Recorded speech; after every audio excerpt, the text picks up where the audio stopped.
Titus chapter 2, verses 1 to 10. Pag-aralan natin yung chapter 1, no? Yung nasa Crete sila, tanda nyo? Yung Crete kailangan ng na share na yung gospel sa kanila. They were building churches, no? All over the place. Nag-aano ngayon sila ng leaders, no?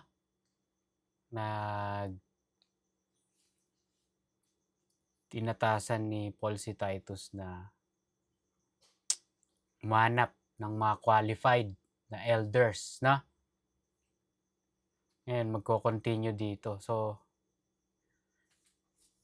sa chapter 1, ang in-address doon yung pangangailangan nila ng leader, no? Mga teachers, truth teachers, tapos i-ordain sila. Dito naman sa chapter 2, i-address dito yung mga members naman. So, sa 1, mga leaders ng church. Sa chapter 2, makikita natin, i-address dito yung mga members naman ng church. As mga Christians, basically. Mga believers.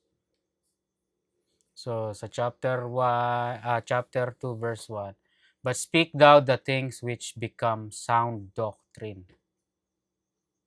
are proper for." Sabi, "But speak thou the things which are proper for sound doctrine." Become, prepo. So, to be suitable, to be eminent, or to stand out.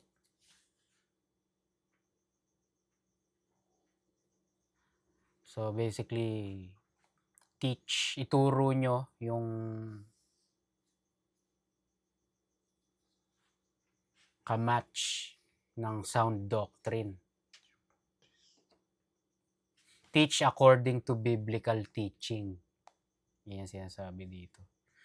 Be biblical. Yan, basically. Sound doctrine. Ano ibig sabihin nun?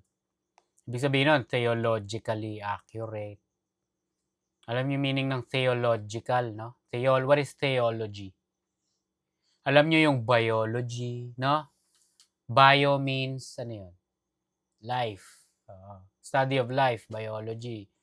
Pag sinabing, ano pa example? Astronomy.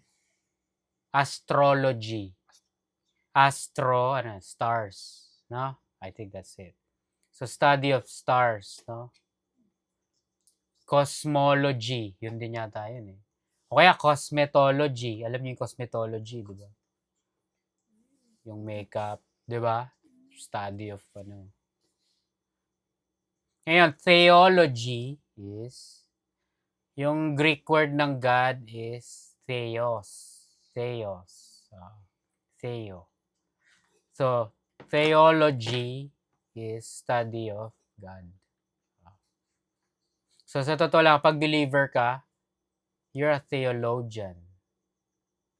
If you're a Christian, you are into theology. Because we study God. We study God. We study the Word of God. So, pag sinabing sound doctrine, you're supposed to be theologically accurate. You're supposed to be biblically based. Yun ang ibig sabihin ng sound doctrine. Bible-based. Uncorrupted gospel of Jesus Christ. Sound doctrine. Sound teaching. So basically, sound doctrine is the truth. Sound doctrine is the truth.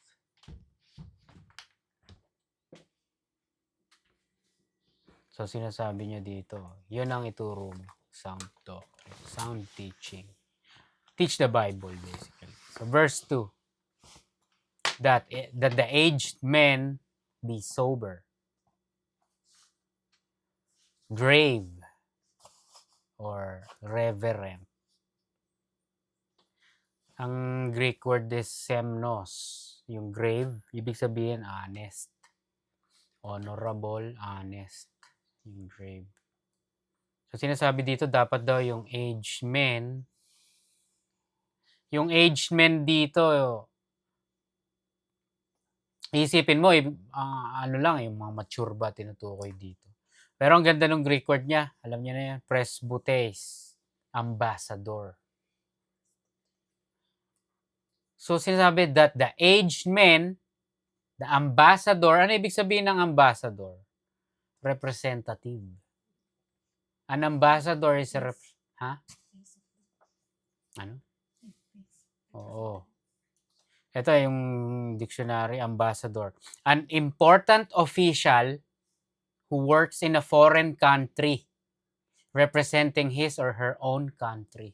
There. Sabi sa Philippians 3:20, ang citizenship natin is in heaven. So basically, ang country natin is heaven. So ambassador tayo. Representative tayo ng heaven. Representative ni God. I don't understand bakit nilagay dito that the aged men. Hindi na lang nilagay ambassadors. Baka mature. Pag mature na, mas may pagka-ambassador, mas pagka-representative na, no? I think that's it. Diba? So, sila daw, itong representative, mga mature daw na to, kailangan sober. No? Sober-minded. Ano ibig sabihin nun? Ibig sabihin, seryoso. Serious mindset. Free from emotional, mental, or substance-induced intoxication. Alam natin yung intoxication no? Kunyari, intoxicated, ka. Siguro nakalasing ka o nakadroga ka, no? So, sinasabi dito, kailangan daw sober. Honest, no? Honorable, maasahan. Temperate, self-controlled. Ito pa, sound in faith, in charity or love, in patience. Sound in faith, sound in love or charity, sound in patience. Ibig sabihin kailangan genuine, pure, walang hypocrisy, walang pretense. Yung love, yung faith, yung patience, yung pagiging mapagpasensya mo. Kailangan, siya, legit. Kailangan totoo. Hindi yung napilitan ka lang maging faithful. Napipilitan ka lang magmahal. Yung patience mo, napipilitan ka lang. Naintindihan nyo? Imagine niyo yun, ang gara. So kung believer ka tapos ganun, parang siya, no? Parang chore. No? Kaya nga may mga narinig ako dati, nakapaglabas na ng simbahan o church, no? Iba na sila. Kasi doon sila naging actor, actresses no? Nagpretend sila no? Sa church na they love each other, they're patient toward one another. Naintindihan nyo? Tapos pagtapos na, grabe, kapagod naman yan. Uwi na tayo. No? Nagpretend lang sila doon. No? Huwag daw ganon. Kailangan sound. Verse 3. The aged women likewise, same, that they be in behavior as becometh holiness, or in accordance with holiness. Not false accusers or slanderers, not given to much wine, sober din, teachers of good things. So kanina yung aged men, ambassador yung Greek word. Pero dito, literal aged women. So basically, mga mature na, no? Matatanda na.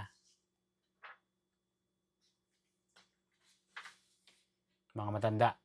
Yung babae na address dito. Yung behavior daw kailangan in accordance with holiness. Yung NLT, verse 3 NLT. Similarly, teach the older women to live in a way that honors God. They must not slander others or be heavy drinkers. Instead, they should teach others what is good, not given too much wine or drunkard, lasenggo. No? So mapapansin nyo, no? Makikita mo na yung issue, bakit yung mga lalaki sinasabihan, wag lasenggo. Pati mga babae, wag sinasabihan, wag lasenggo. So makikita mo dito na may maki-question mo, ano ba, sa crit ba? Ang dami bang ano doon? No? Issue ba nila doon na magiging alcoholics, mga drunkards? Biblically, historically, yun yung issue. Totoo. Tandaan niyo last time, yung nag-quote si Paul, kaya ginamit niya yung si Epimenides, Prophet Epimenides, di ba? Sa Titus 1:12 sabi, even one of their own men, prophet from Crete, has said about them, quote, the people of Crete are all liars, cruel animals, and lazy gluttons. Yung lazy gluttons dito, yun ang issue ng ng mga Christians. Sabi based on his historical facts, they're considered very carnal or fleshly. Their culture is infamous for gluttony, laziness, and drunkenness. Tandaan niyo, pag-aralan natin na meron silang trade system doon, no? Trade route yung nila, yung lugar nila.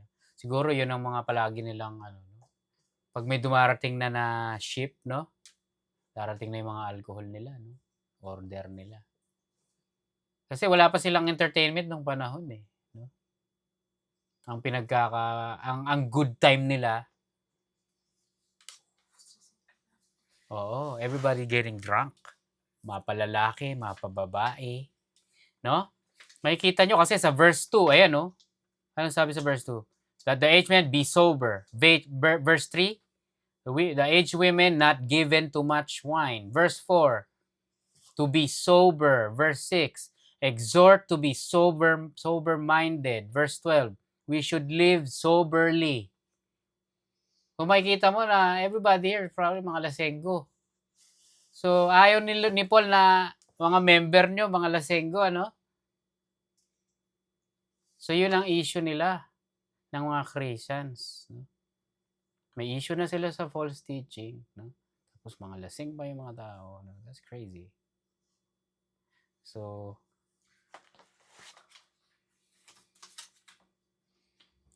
sa Titus 1:7,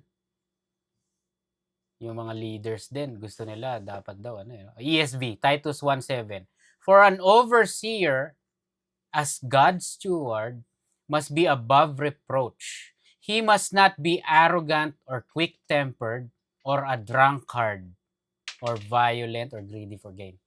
Ayun na naman, no? Drunkard. Makikita mo na they're dealing with drunkenness dito sa lugar na to. Idolater na, false teaching, mga lasenggo pa. No? So sa verse 3, sinabi din na yung mga aged women is not given too much wine at saka teachers of good things.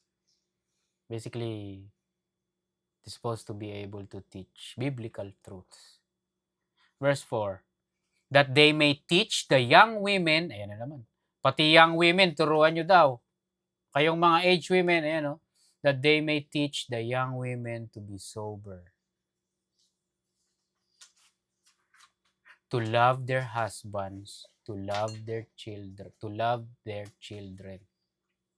Iisipin natin, no, na ang babae, ang asawang babae, madali na dapat mamahalin yung asawa niya tsaka ang mga anak niya, no? Pero dito sinasabi, turuan daw. That they may teach, sophronitzo. Ibig sabihin, i-disciple, to admonish, to exhort earnestly. Basically nga, turuan. Turuan na mo yung mga babae, mga may asawa, mga bata pa may asawa. Turuan niyo silang mahalin yung asawa nila tsaka yung mga anak nila.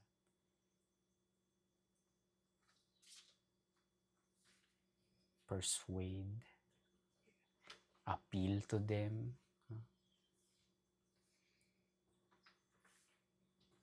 So yung virtue to love is, makikita natin, is a learned skills. Yung love dito is not based on emotion or feelings or learned from society o na-influence kang magmahal. Anong ngayon pinag-uusapan dito? Anong klaseng love? Agape, no? What is agape love?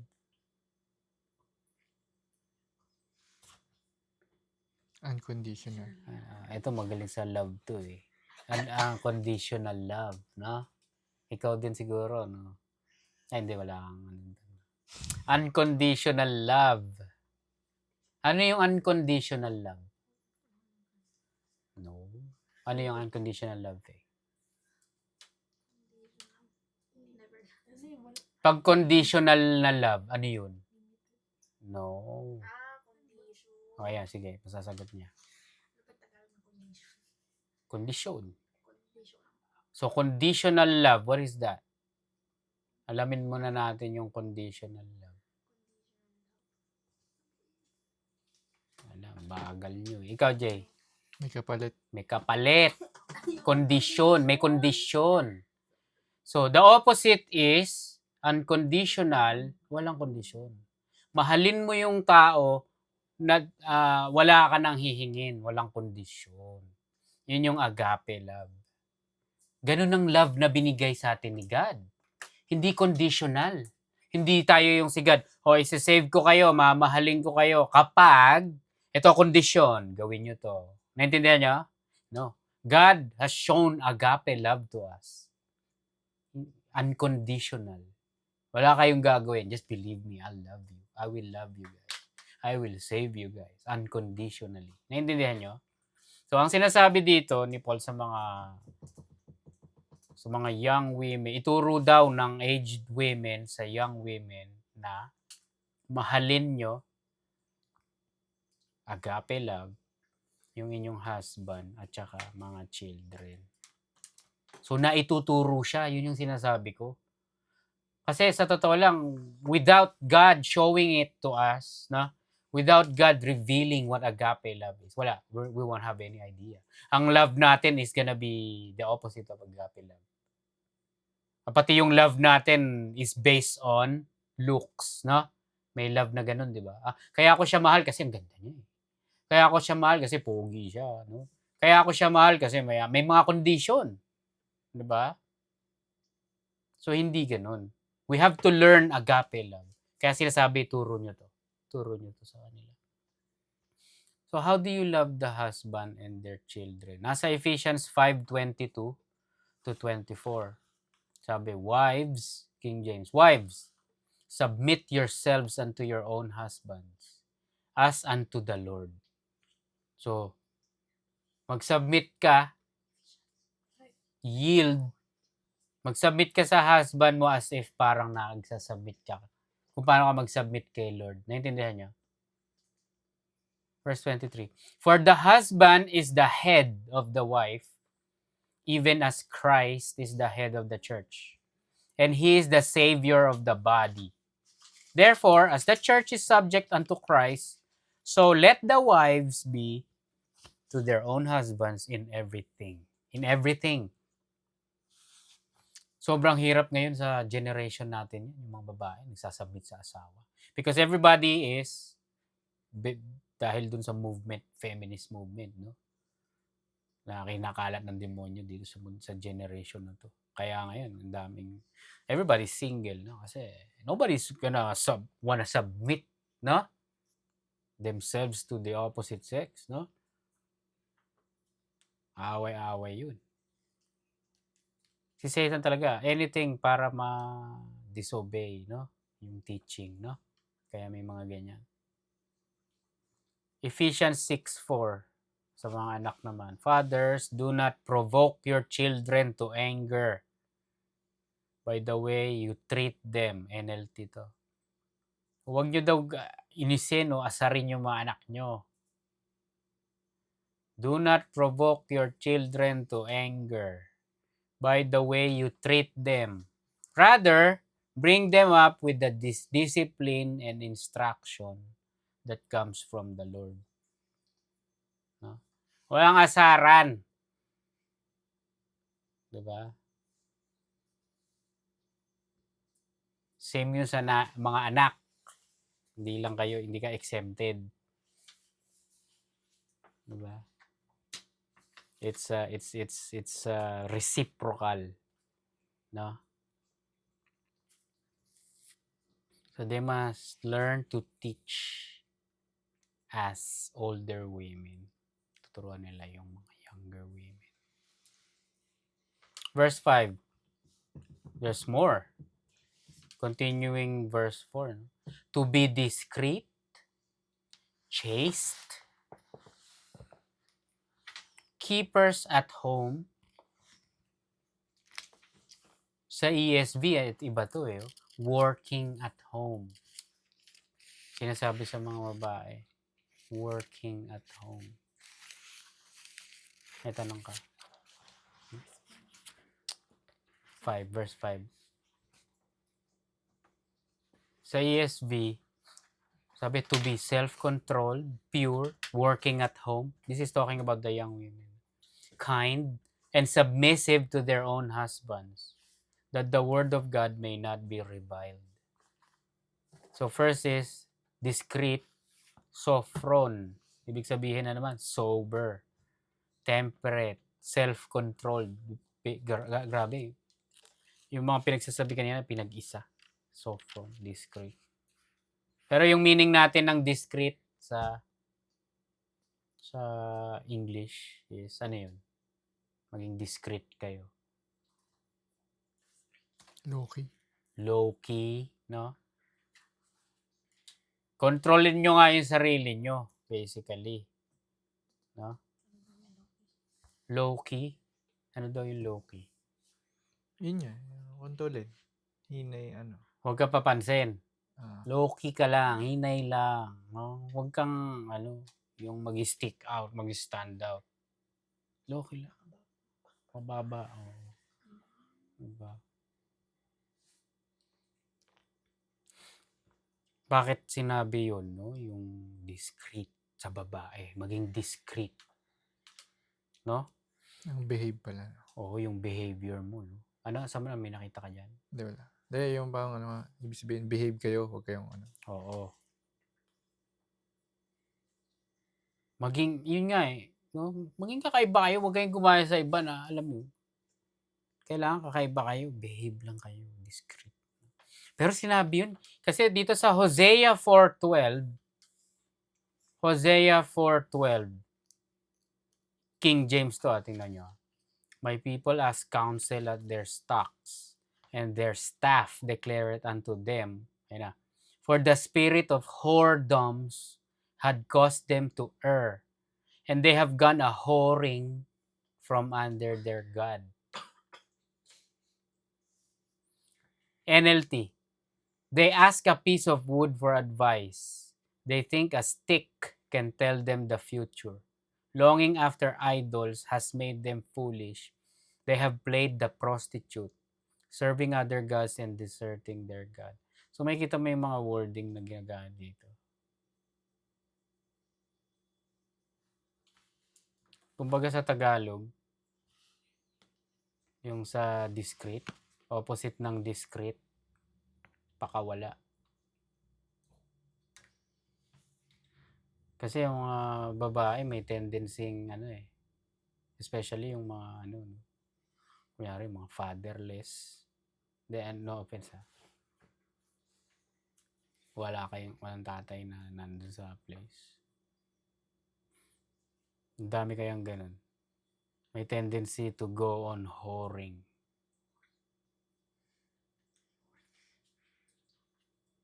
Hindi niya alam yung word na yun. Search mo na lang. Sa totoo lang ito, kunyari, pag sinearch mo yung porn industry. Most nung mga nasa business, wala mga tatay. Ewan ko kung alam mo yun. Si Jason nagsabi sa akin, sinearch ko.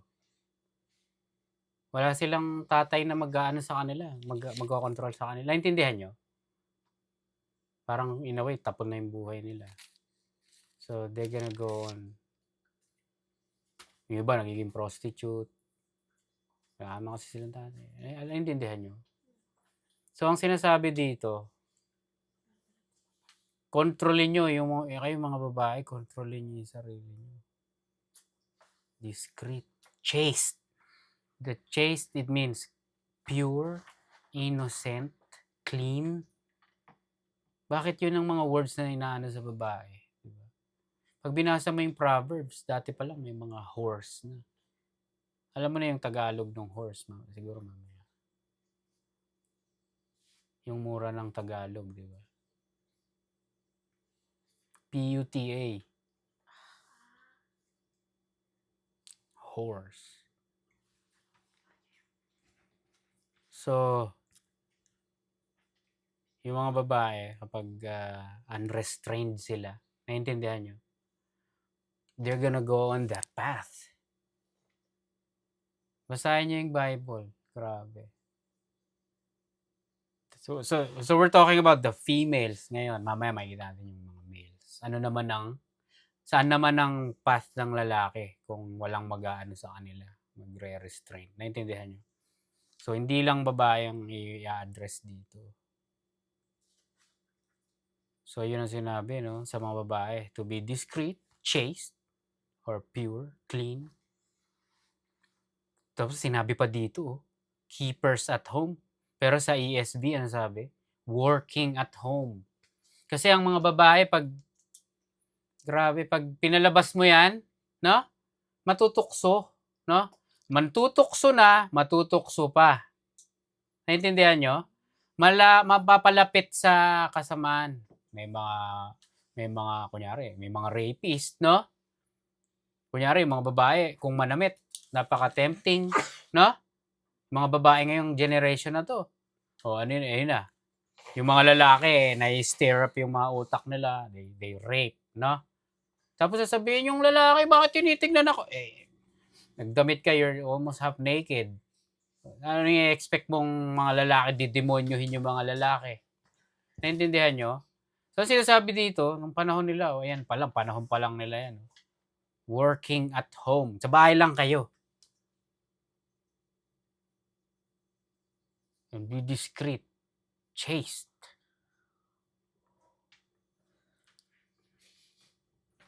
Pa. Obedient to their own husbands. Yung ano niya, no, emphasis, inulit na naman, no. So verse 4, turuan niyo siyang mahalin yung husband.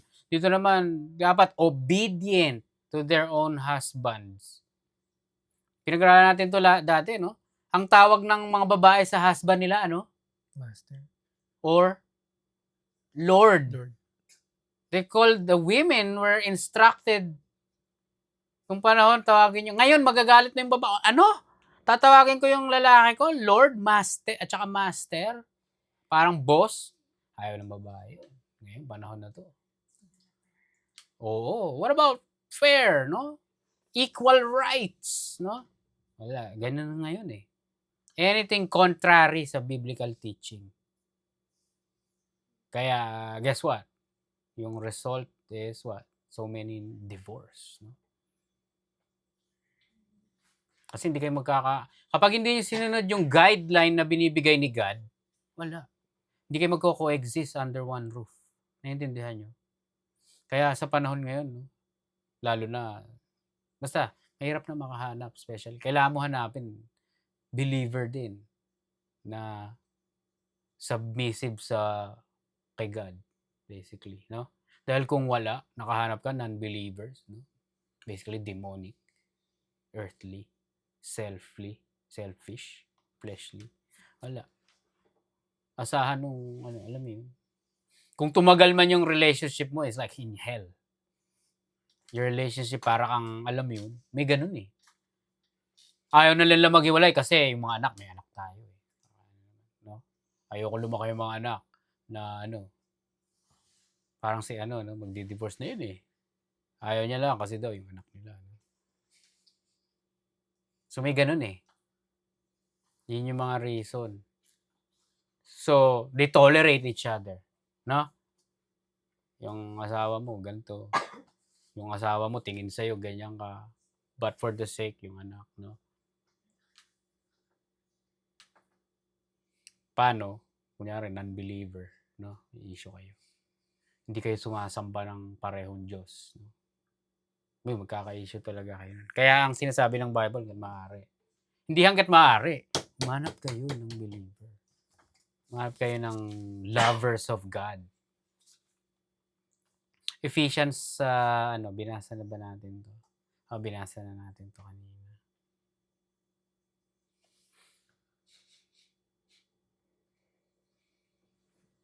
Tapos sabi dito, that the word of God, verse 5 sa Titus 2:5, that the word of God be not blasphemed. O that the word of God may not be reviled. What's that? Evil spoken of.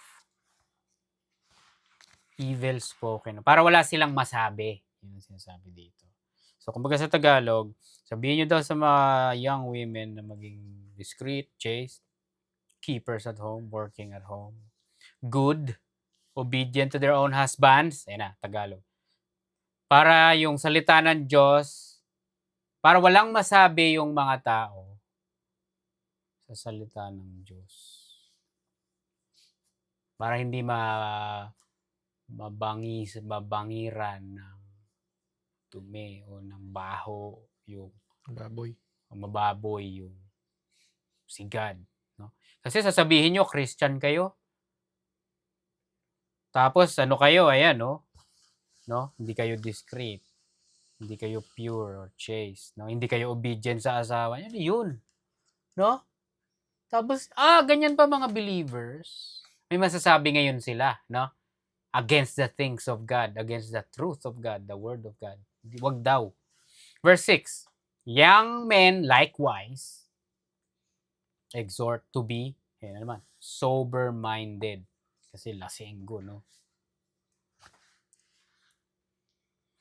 In all things, showing thyself a pattern of good works.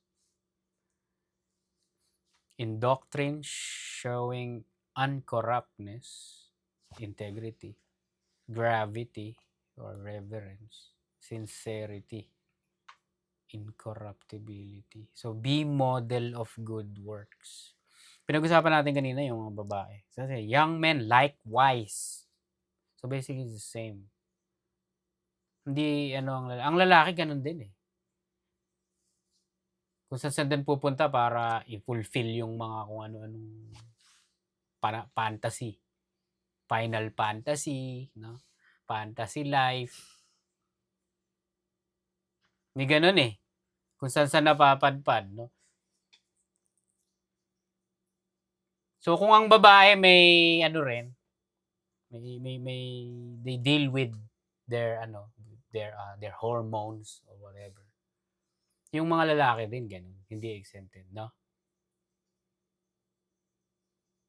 Yung mga gagawin din kabalbalan, especially, no? Kaya nga, one of the chapters sa 1 Corinthians, tinuturo doon sa mag-asawa, no? Na wag nyo daw i-hold o i-deprive yung asawa nyo ng, kunyari, ng sex. Kasi pag, kunyari, gusto ni lalaki ng gusto mag-love making ni lalaki, tapos sasabihin ng babae, ayoko, pagod ako. Ayoko. Hindi pwede. Ayoko, galit ako sa... Ano ngayon mangyayari? Matetempt ngayon mag-cheat yung lalaki. Naintindihan nyo? Hahanap ng ibang yun. That goes as sa babae din. Naintindihan nyo? Kunyari, hindi na siya masaya kay mister. May na-meet kasi siya sa trabaho. Kasi sabi dito sa bahay ka lang working at home. Tapos bakit ka nasa labas? No? Delikado yung yung marriage institution, yung bind nun. Anybody na nasa labas pwedeng makagulo, makasira ng marriage niyo, sa totoo lang. Naintindihan niyo? Sa generation natin ngayon, meron tayong ano pa, no? Meron tayong social media. No? May mga magme-message sa'yo. Kunyari, nasa relationship ka, tapos may magme-message sa'yo. Ano nga gagawin mo? Tapos sabihin na natin, sa tingin mo, mas maganda pa kay ano to mas maganda ka pa kay Mrs. Tapos si Mrs. ayaw na niya akong pansinin. Pag gusto ko, ayaw ni Mrs. Ayun na. Naintindihan nyo? Napaka-vulnerable ng marriage. Kaya sa totoo lang, ang dami nang ayaw mag-asawa Dahil grabe, i-destroy. Sa totoo lang, it could destroy your life. No? Kaya, delikado. Kailangan hanapin mo talaga. Alam mo yun, pagdasal mo sa Diyos kung yun yung the one. Hindi lang yung, ito type ko to, siya na lang. No?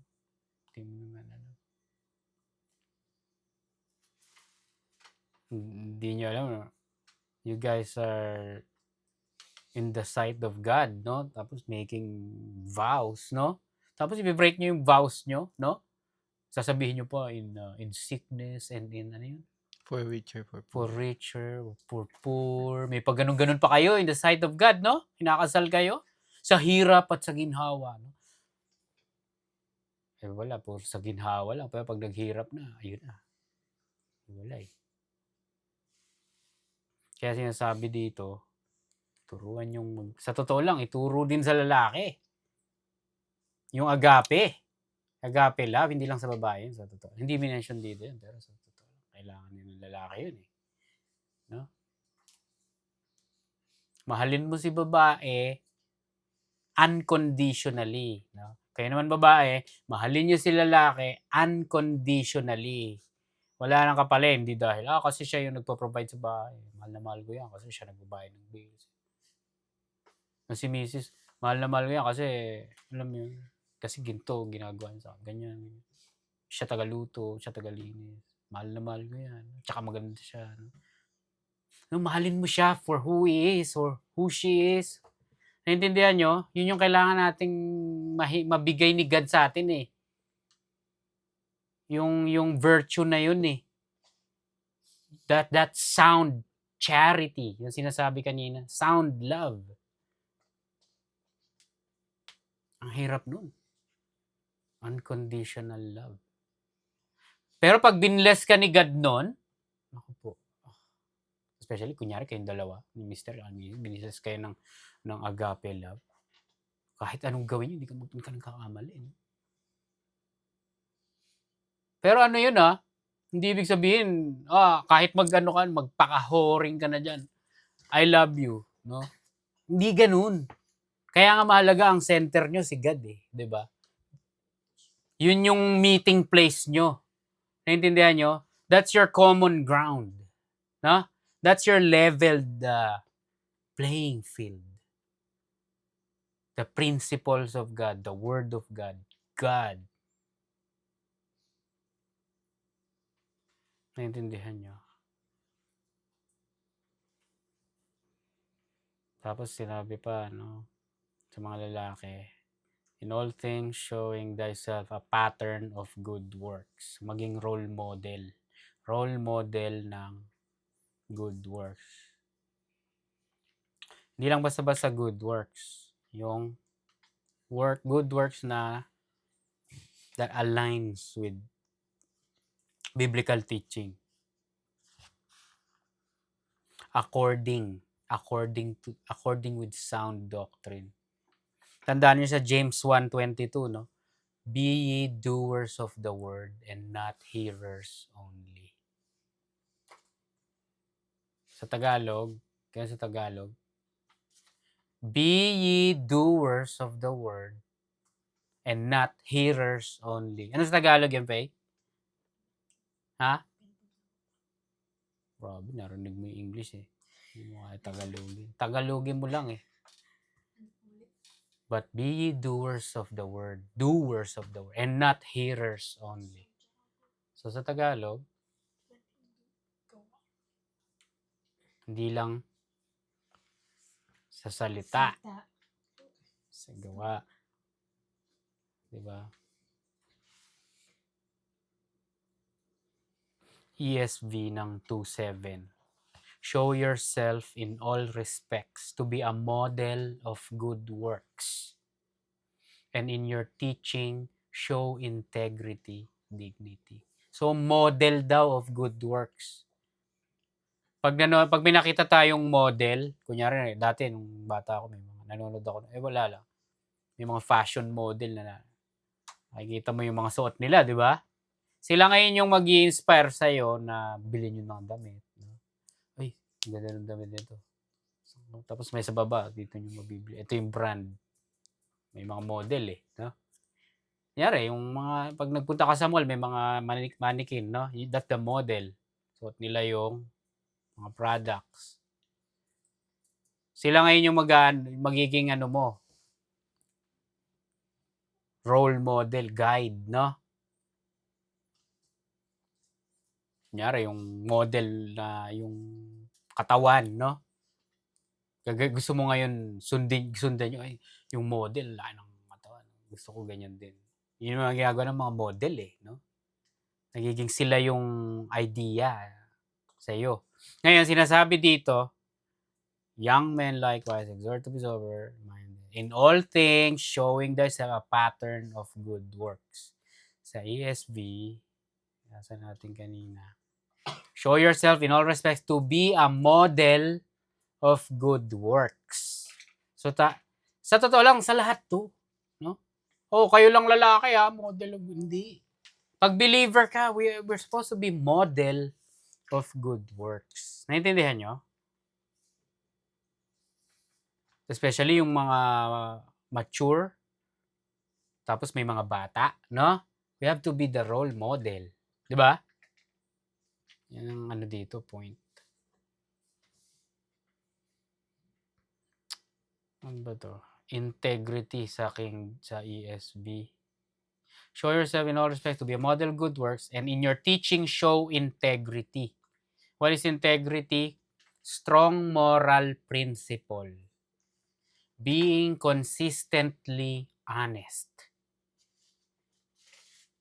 May prinsipyo. Naintindihan nyo? Ano yun? Ayun pa, consistent. No, hindi yung pag Sunday lang. Naintindihan nyo? Hindi lang yung ano, no? May principle ka, may moral, may strong moral principle kapag nag-ano lang. Hindi, we're supposed to be role models of this. Ano pa? Dignity. Sa Tagalog, dignidad. Tama ba? Ano daw yung dignity? Inherent, inalienable worth. Honor. Being worthy of honor and respect. So basically, honorable. No? Hindi ikaw yung tipong, si ano, tara, pwede natin maka-joke yan. Kasi ano yan.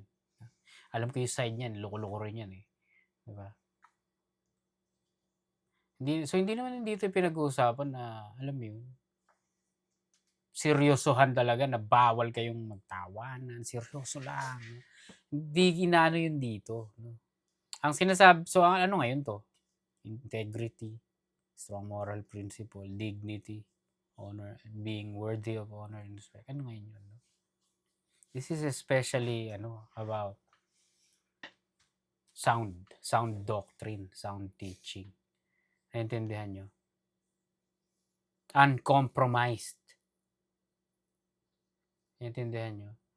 Hindi mo pwede sa akin sabihin na, ito, siguro, pwede mo naman siguro, may gagawin tayo, i-drop mo na muna natin yung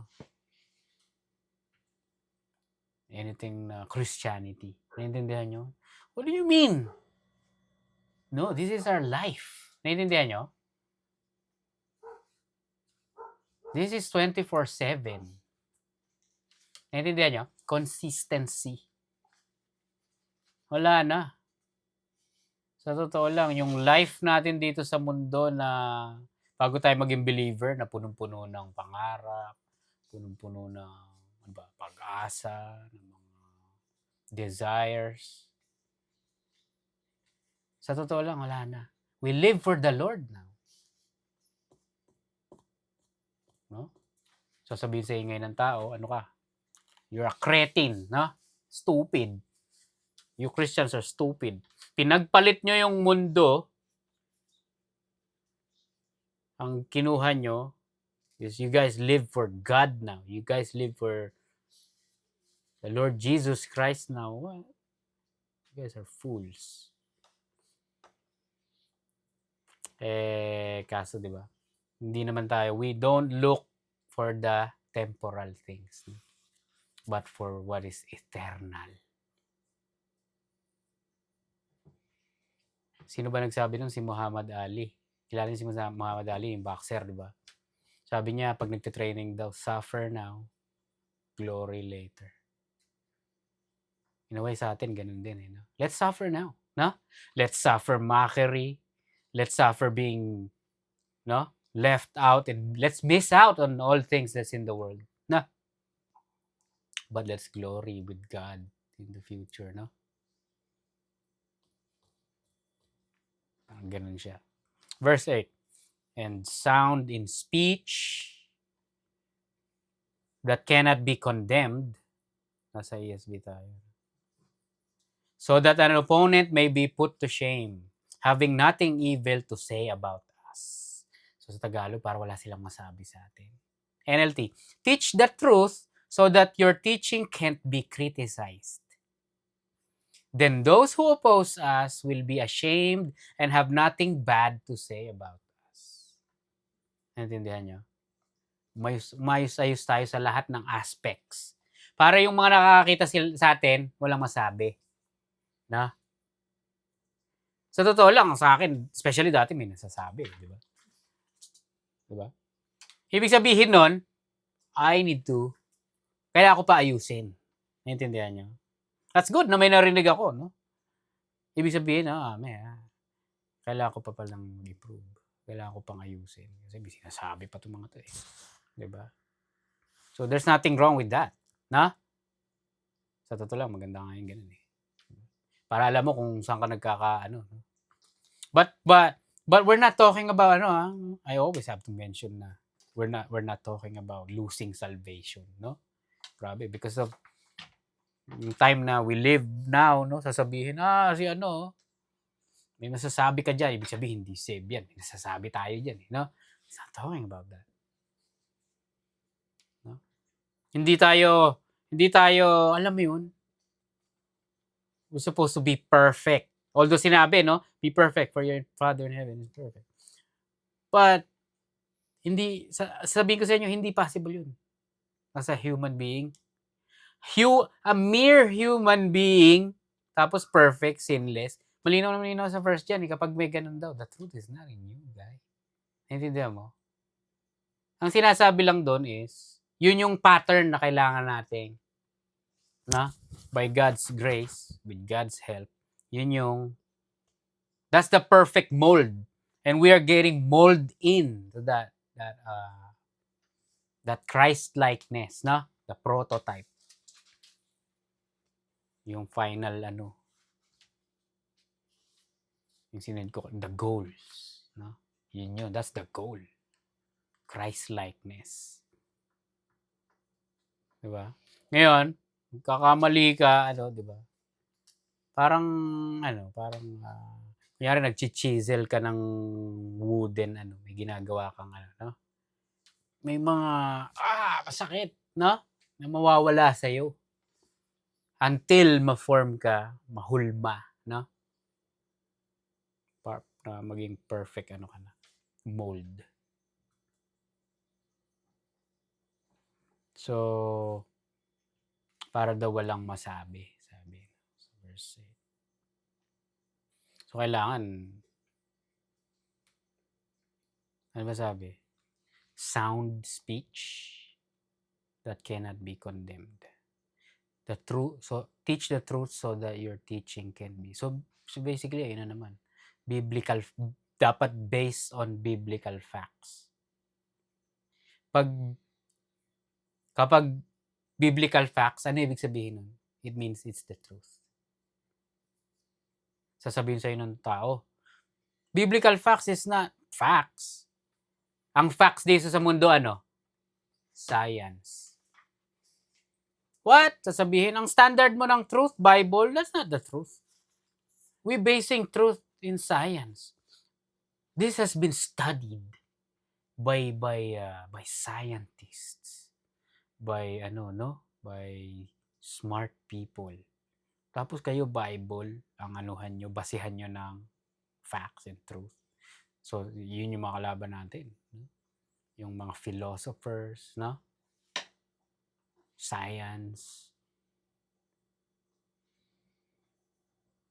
Pero, grabe. Ang dami kayang scientist na naging believer. No? Kunyari si Einstein yata. Naging believer yata. Sino pa? Albert Einstein. Sino pa nga yun? Yung mga, kunyari sila Edison. Yung mga invento ng ilaw, bumbil, or electricity. Sila ano. I'm not sure. Basta ang daming mga very, very famous scientists naging believer sila. Their pursuit of facts, of answers, led them to God. Hindi nila na-deny. They can't deny na, alam mo yun, napakana nila eh. Nakita mo, sino daw? Si Galileo, naging believer daw. Si Newton din, tingnan mo. Nagsisik sila ng mga answers eh. It led them to believe. By God's grace, naintindihan mo? Mga matatalino na yan, ha? So, sasabihin ng tao, hindi, science is the basis of facts. But guess what? Yung mga science na mga malulupit, di ba? They bow down to God. So, you should too. Unless you're smarter than those scientists. Naintindihan nyo? So, truth is supposed to be based on the Word of God. Because the Word of God is truth. Naintindihan nyo? Ngayon, sinasabi dito, kung ganon, nag-aaral ka ng truth, the Word of God, wala masasabi sa iyo yung tao. No? Wala. Kahit sabihin, banatan ka nila ng scientific facts. Hindi. Sa totoo lang, huli na eh. Pag pinag-aralan mo yung Book of Job, huli na yung mga scientific discovery, nauna na eh. Kunyari, sasabihin yung earth daw. Nalaman na yung bilog daw yung earth. Guess what? Sa Bible pa lang sabi, bilog na. Huli na kayo. No? Napag-aralan na may daw, sa ilalim daw ng tubig, may channel, no? May current. Napag-aralan ng scientist, may current. Sa Bible, luma na yun. Alam na. Diba? So, everything na nadidiscover ng kaya nga sila nalilid kay God kasi nga grabe, sasabihin nila yung discovery natin ngayon huli na tayo. Ni-reveal na ng Bible. Diba? Sa Titus 1:9. Holding fast, King James Version. Titus 1:9. Holding fast the faithful word as he had been taught, that he may be able by sound doctrine both to exhort and to convince the gainsayers.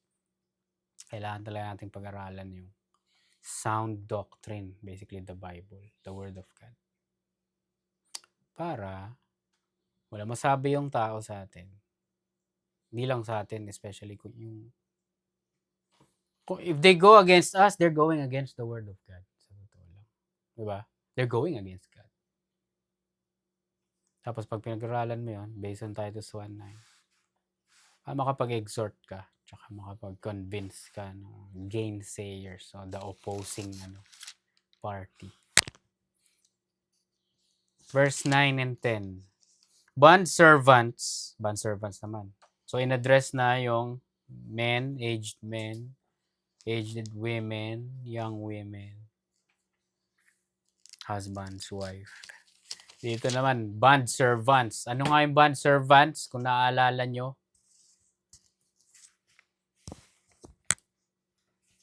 Ano yun? Willing what? Ano? Ikaw, ano?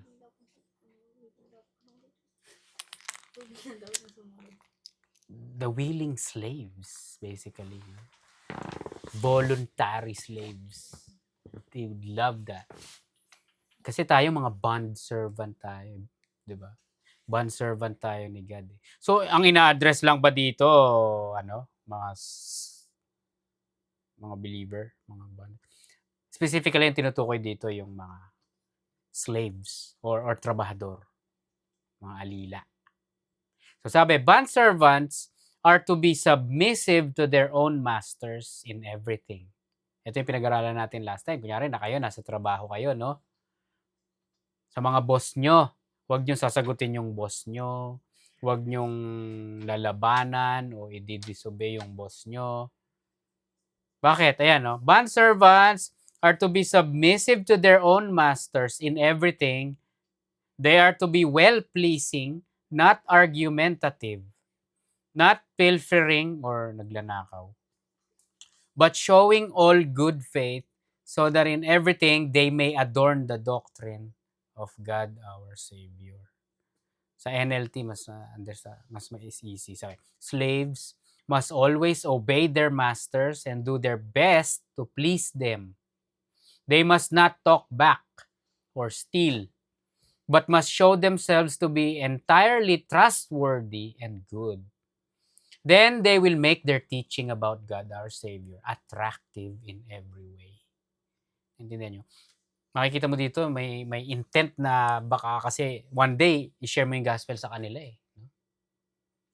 Ngayon, kapag sinisigawan mo yung lumalabang ka before sa boss mo, tapos one day, you wanna share the gospel, what the heck? Sira rin testimony mo. No? Dati mo kung sinasagot-sagot, tapos lumalabang ka, tapos you're stealing time, no? Kunyari, clock out ka na, nandito ka pa, tapos nakatayo ka lang. No? Sinasabi mo, nagtatrabaho ka pa. Nagnanakaw ka, basically. Tapos ngayon, nagsishare ka ng gospel. No? Hala, sira yung witness, testimony mo. Naintindihan nyo? So, yun yung sinasabi dito. Umayos ka kasi baka one day, alam mo yun, I'm gonna use you to share the gospel to your boss, your masters. Diba? Wala. Sira ngayon. So, kaya hindi lang nag-a-apply yun sa sa mga boss o masters. Sa kahit sinong tao, katrabaho mo, ka-schoolmate mo. Naintindihan nyo? Kunyari, no? Grabe. Opposite ka ng mga sinasabi dito. Tapos one day, magwi-witness ka sa kanila. Mag-share ka ng gospel. Tapos nakilala ka na nila. No? Ka pala, bastos ka. Tapos, alam mo yun. Tapos, you're talking about the gospel. You're talking about the word of God. Wala na.